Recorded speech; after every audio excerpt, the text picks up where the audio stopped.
Hi everybody, it's Abbie here again for Escape with my Wellbeing Tips.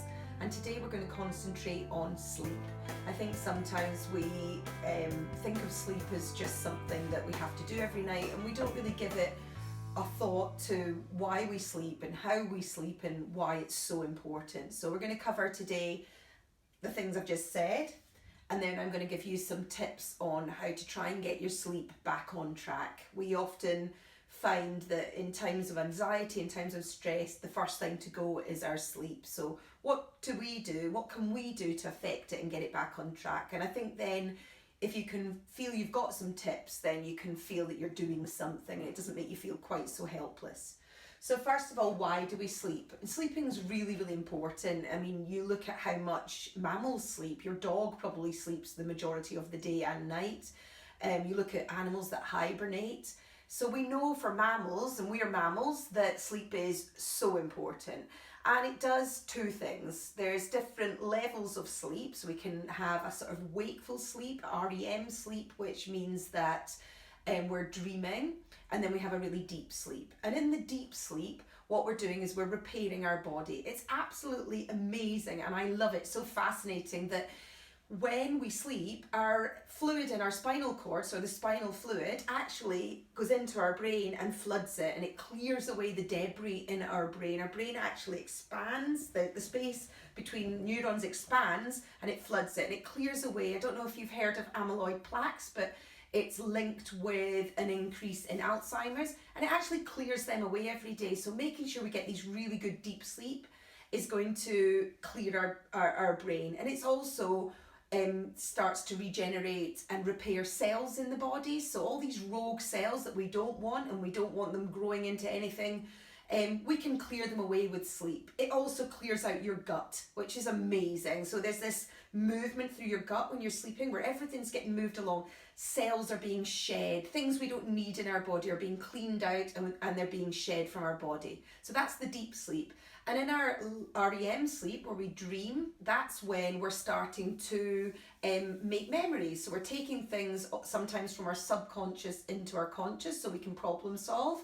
We're trying to assimilate what's gone on that day. You know, and sometimes you have these bizarre dreams, but when you actually remember them and you piece them apart, you can realize it's something you've watched, or it's somewhere you went, or it's a feeling that you had in the day, and our brain is making sense of that. So anything that we've done in the day or we've learned in the day, the body's trying to make sense of it and assimilate it so we can consolidate our learning. So you can see how massively important it is for teens when they're studying. And so I've covered there why we sleep. So we sleep to repair and renew. And I've gone on to why it's important. So how do we sleep? We sleep in about 90-minute chunks. And years ago, people would sleep for 4 hours, they would wake for 2 hours, and they would go back to sleep for 4 hours. So us expecting to go to sleep and sleep right through to the morning is it's sort of something that we've come to in our modern life. It's not something that we naturally do. We sleep in about 90-minute cycles, and our deep sleep is done in the first sort of section, more so in our first section of our sleep. And people will generally wake slightly after 90 minutes and then go back to sleep. Often, if you're not anxious or stressed, you won't even notice that waking. But sometimes when you go to sleep at 10 and you open your eyes and you think, oh, I've only been asleep an hour, I've only been asleep an hour and a half. That's quite natural for our bodies to do that. And we just need to practice really good techniques to get back to sleep again. So what are these top tips? Let's have a look. Please excuse my scruffy paper today. I need to buy a new pad of paper. It's all a bit scruffy. There we are. So the first tip is exercise.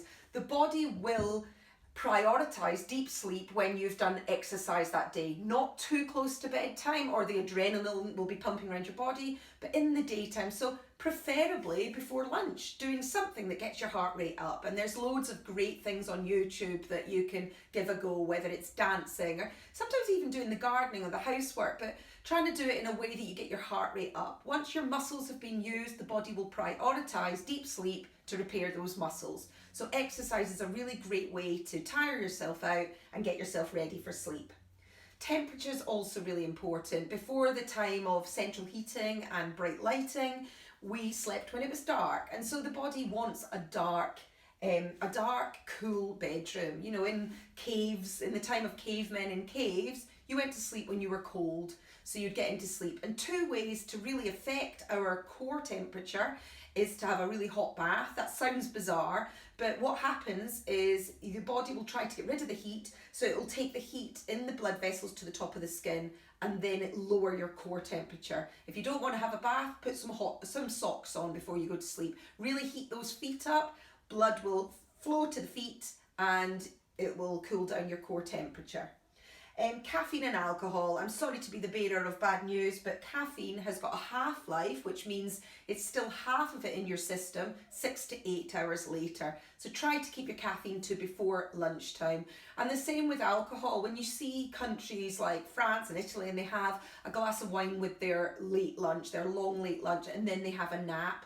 If we have alcohol too close to bedtime, it will pop your blood sugars up, which means then your body's in a state of wakefulness. It will also cause your liver to have to repair and process this alcohol, and then your second half of your sleep becomes much more wakeful. So even though you feel like you'll get to sleep off quicker, you probably will have a less deep sleep and more of a wakeful sleep. So you're not going to feel refreshed in the morning. It's not to say don't drink, but just be aware of it.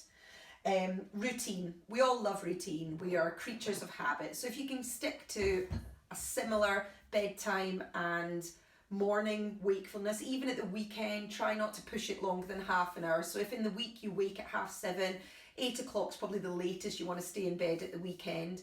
And going to bed at night, making sure you try and go to bed around about the same time each night.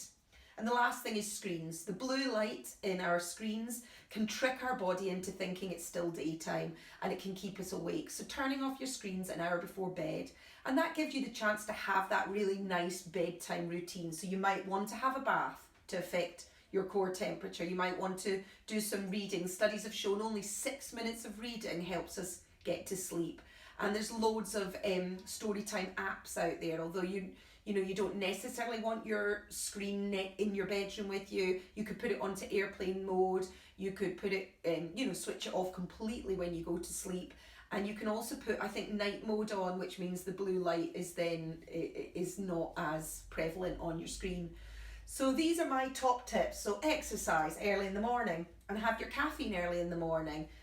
Stick to alcohol rarely, have it as a special treat perhaps at the weekends, and have it late afternoon so it's got time for your body to process it before you go to sleep. And if you do end up having some alcohol in the evening, know that night's sleep's probably not going to be great, so you might want to take a nap the next day. The same with your routine. Try and stick to a regular routine and switch your screens off an hour before bed and do something really nice and calming. Dim your lights in your house, light some candles, have a bath, read your book, listen to some nice music, and hopefully you will fall into a really nice sleep. I'll see you next week.